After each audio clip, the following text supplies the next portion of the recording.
We have arrived. It is finally time for the 2019 trade deadline. And we have a few trades to go over, obviously, so let's just hop straight on into it.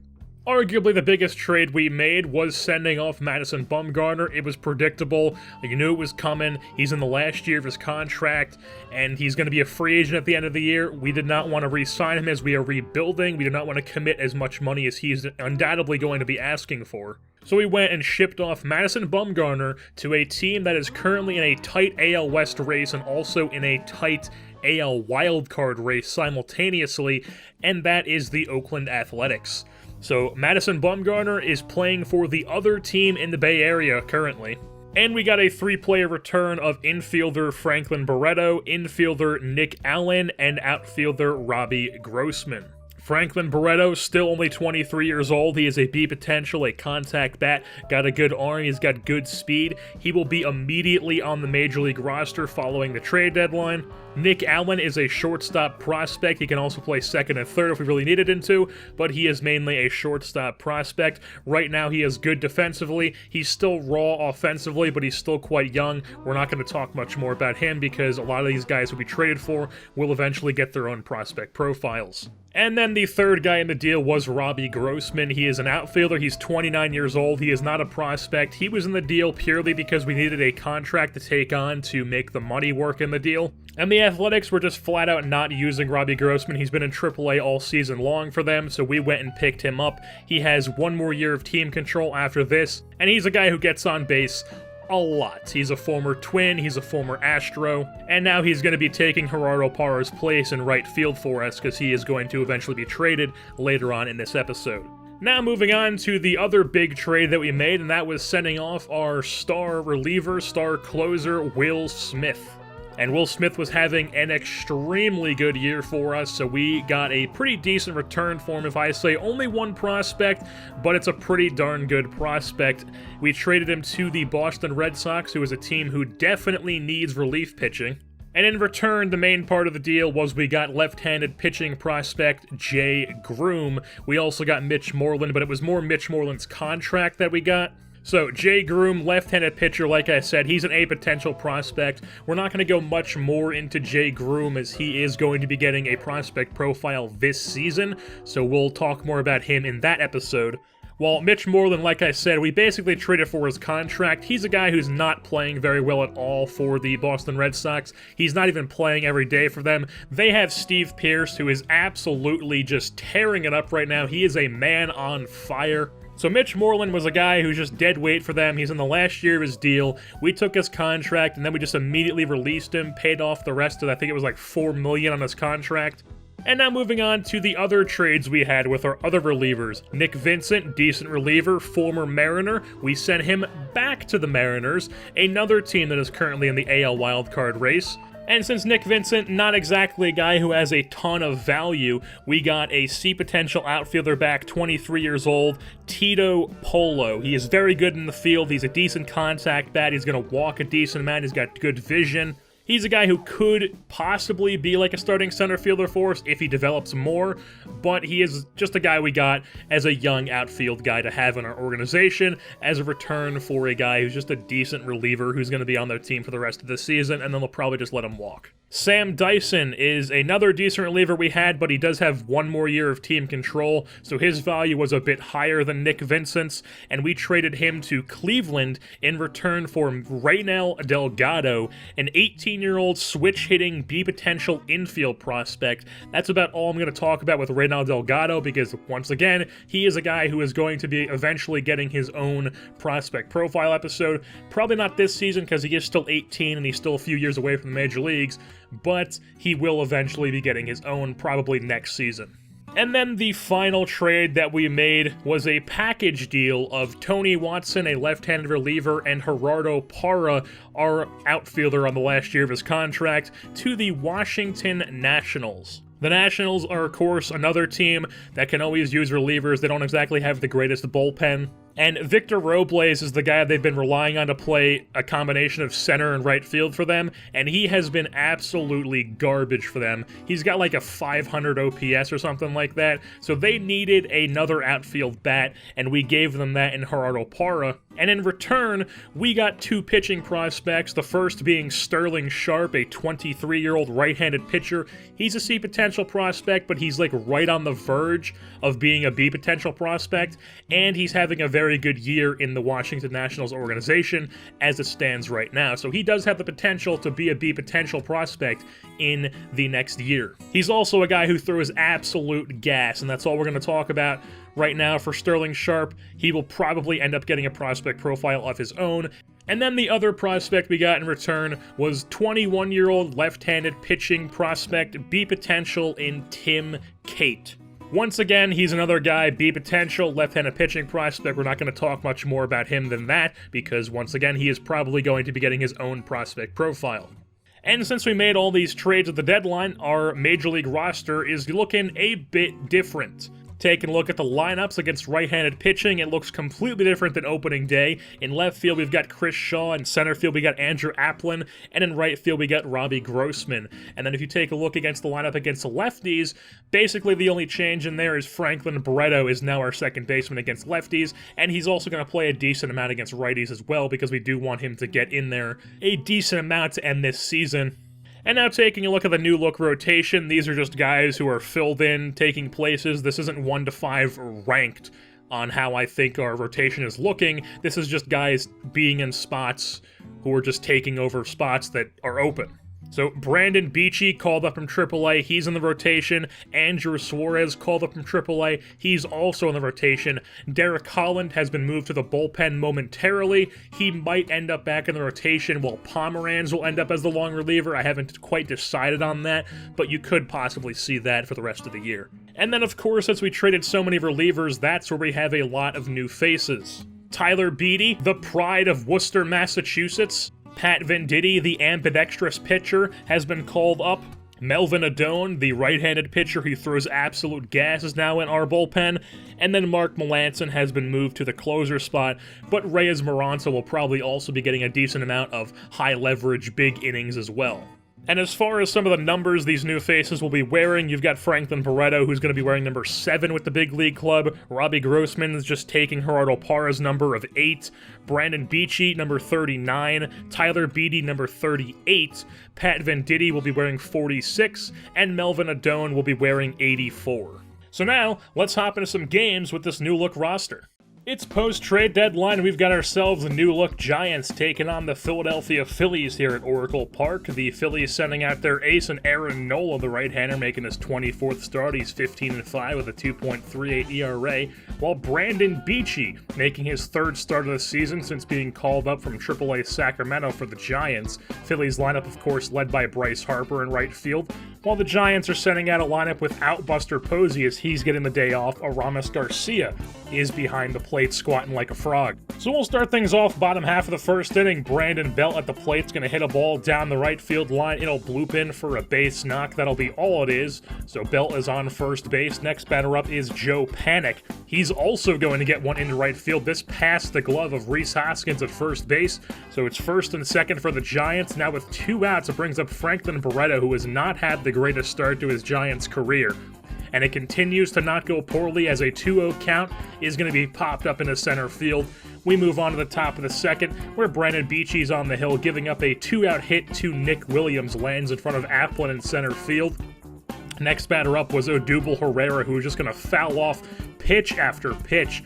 There's a second 2-pitch fouled off. 2-strike pitch fouled off. Another 2-strike pitch has been fouled off. Still a 2-2 count. This one's going to run inside. It's now a full count. And then it's going to be taken below the zone for a walk. So Odubel Herrera takes his base. After that, it's Maikel Franco, who's going to go down swinging on an up-and-in fastball.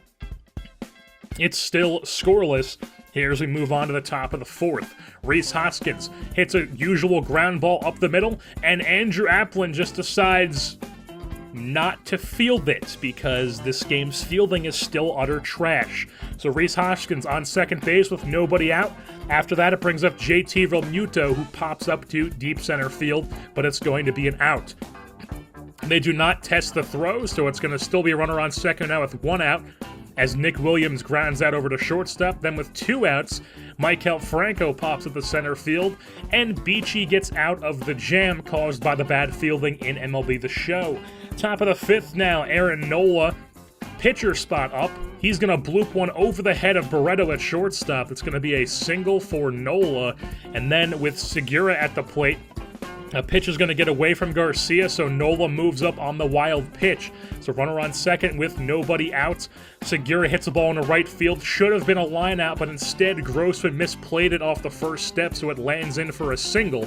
That would end Beachy's day as Tyler Beede comes on in for the Giants, and with runners on the corners and nobody out, he gives up a long fly ball to Cesar Hernandez. It would be enough to drive in Nola from third base, and the Phillies have themselves a 1-0 lead. Bryce Harper, the big bat, comes to the plate now with a runner on first and 1 out. He goes down swinging on a blazing fastball. Now Hoskins at the plate for Philly, and Gene Segura is going to go and swipe second base. The throw from Garcia is not in time. So runner in scoring position. Hoskins takes advantage of it, hits a ball past the diving glove of Schimpf at third base. It's going to be an RBI single. It's now a 2-0 Phillies lead. And then finally they would get out of the inning as JT Realmuto hits a chopper over to Barreto. He steps on the bag at second just barely to get the runner. Brings up Ryan Schimpf for the Phillies now in the bottom of the 6th. He's been raking recently, and he continues to do so here. Watch out! That one is in McCovey's Cove. A solo shot for Ryan Schimpf. That one is way out of here, and it's just like that, a 1-run ball game. 2-1 is the score. Let's take another look at this one. Beautiful swing. That's launched into the bay. What a shot for Ryan Schimpf, the pure power bat on this team. Move on to the bottom of the 7th. Evan Longoria comes on to pinch hit, and the $15 million pinch runner strikes again. A line drive shot into the left field seats, and this ball game is tied. 2-2 here in the bottom of the 7th. Take another look at Longoria's line drive home run. Nice swing. And then just a rocket into the left field seats. Ball game tied 2-2. Reyes Maranta comes on in the top of the 8th, gets one quick out, and then he would strike out Nick Williams on a 98-mile-an-hour fastball. After that, it brings up Odubel Herrera, who's going to go down on a down-and-away slider. So 2 strikeouts in the inning for Maranta, keeps the game tied at 2. Adam Morgan comes on for the Phillies in the bottom of the 8th, and this is where disaster strikes for the Phillies. Joe Panik, some lefty-on-lefty crime, hits one into right center field. That's going to be an easy double for Joe Panik. And then with 1 out, Ryan Schimpf gets inside at it, fights it off to the outfield, and it's going to drive in Panik from second, and the Giants have a lead in this game, 3-2 now. They were not done there, though, as even Franklin Barreto is going to join the hit parade, hits one in the left field. First and second now for the Giants. Tyler Austin comes off the bench to pinch hit, and he's going to hit a ball that gets knocked down by Segura, but everybody is safe, so the bases are loaded. Now with 1 out, Aramis Garcia, even he is going to get in on the hit parade. Left center field into the gap. It's going to clear the bases. A 3 RBI triple for Aramis Garcia, and it's now a 6-3 lead for the Giants. Pat Neshek comes on to replace Morgan. Andrew Applin lays down a bunt, moves up the runner. Almost got the single out of it, but he gets thrown out by a step. So Brendan Crawford comes on to pinch hit, goes opposite way into left field. That'll drive in another run. 7-2 is the 7-2 is the score now, and Trevor Gott now in the ball game at the top of the 9th. He would strike out Gene Segura to end this ball game, and the San Francisco Giants win this ball game 7-2 over the Philadelphia Phillies here at home. The new look Giants getting a W. Ryan Schimpf was the player of the game. He went 2 for 3 on the day. He walked as well as had a home run. He drove in 2 runs, and he scored twice on the day as well. Evan Longoria had his pinch hit home run, and Joe Panik was 3 for 4 at the plate in the 7-2 victory for the Giants. Before we get into the next game, a little update. Pat Venditti actually got hurt in between the last game and this one. He has a sprained elbow ligament. He will be out for 1 to 2 weeks, so he's been placed on the 10-day IL, and we need another lefty in the pen, so Fernando Abad has been called up from AAA Sacramento. The Giants are taking on the other team in the Bay Area, the Oakland Athletics, currently in a tight race for the AL wildcard and a tie with the Angels for second place, and then the Mariners right behind them. And of course, they're going to be sending out Madison Bumgarner, making his return to San Francisco in a different uniform. And then Andrew Suarez, another lefty, is going to be on the hill for the Giants, making his first start of the year since being called up from AAA Sacramento. And the A's lineup is a powerful one, third in the American League in slugging percentage. Giants sending out their usual lineup against left-handed pitching, which now includes Franklin Barreto, who was sent over from the very team they are facing. Andrew Suarez not going to be getting off to a very good start here. Top of the second, walks, jerks, and Profar, puts a runner on first with one out. Kendrys Morales, the handyman, then hits a ball into right field, first and second. After that, it brings up Mark Canha. Pitch gets away from Posey. Runners move up to second and third. So second and third, both in scoring position with one out. Mark Canha then bloops a ball into left field. That'll land in for a RBI single, and the A's strike first, 1-0. First and second, one out now. Nick Hundley, the catcher, draws himself a walk, so the bases are juiced for the pitcher. Madison Bumgarner comes to the plate. 0-1 count, and he is actually a pitcher who can rake, well, sort of, not really, but he kind of can. Hits a ball there into right field. 2-0 A's is the score. After that, it's bases loaded. Marcus Semien also goes into right field. Another RBI single. 3-0 A's. And then a pitch in the dirt to Matt Chapman. Walks in a run, 4-0 A's. After that, Piscotty line drive into center field. Pilar catches it on the run, tries to gun down Bumgarner at the plate, but he gets in there just barely. 5-0 A's is the score. Suarez would finally get out of the jam after he gets Chris Davis to pop up with 2 outs. And now move on to the bottom of the third. Kevin Pillar hits a ball into left field. Chris Davis gives it a dive, but it hits off his glove, and Pillar will get into second base. Andrew Suarez then lays down a bunt, moves the runner over to third because strategy! And we move on to the next batter, which is Robbie Grossman. Horrible swing, just barely lands fair, and I mean barely. Drives in the run, 5-1 is the score. Now, take another look at this. It lands on the chalk. My God. Beautiful placement there.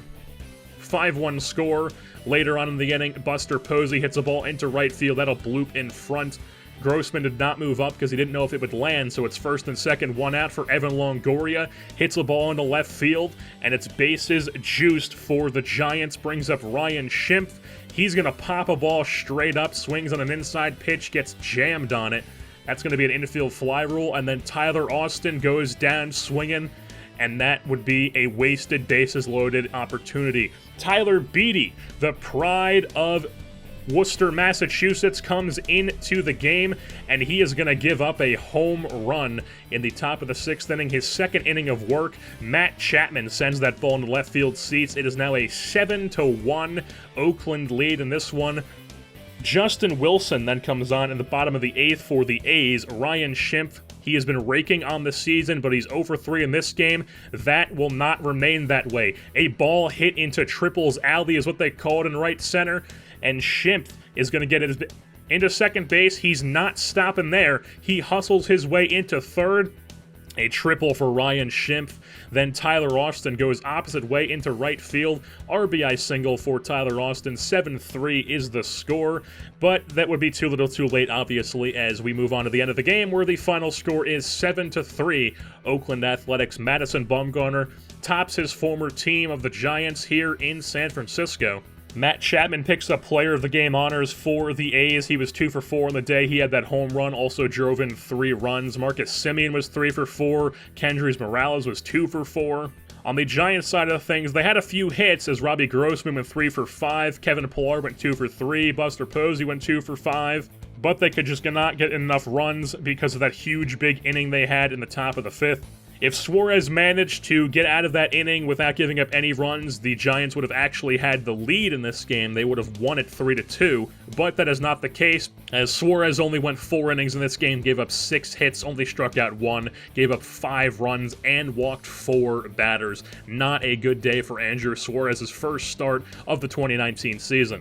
And with that being said, that is going to wrap things up here for this edition of the Giants franchise. I've been your host, Jerseyborn, and I am saying, I am the #1 fan of Tomas Hertl.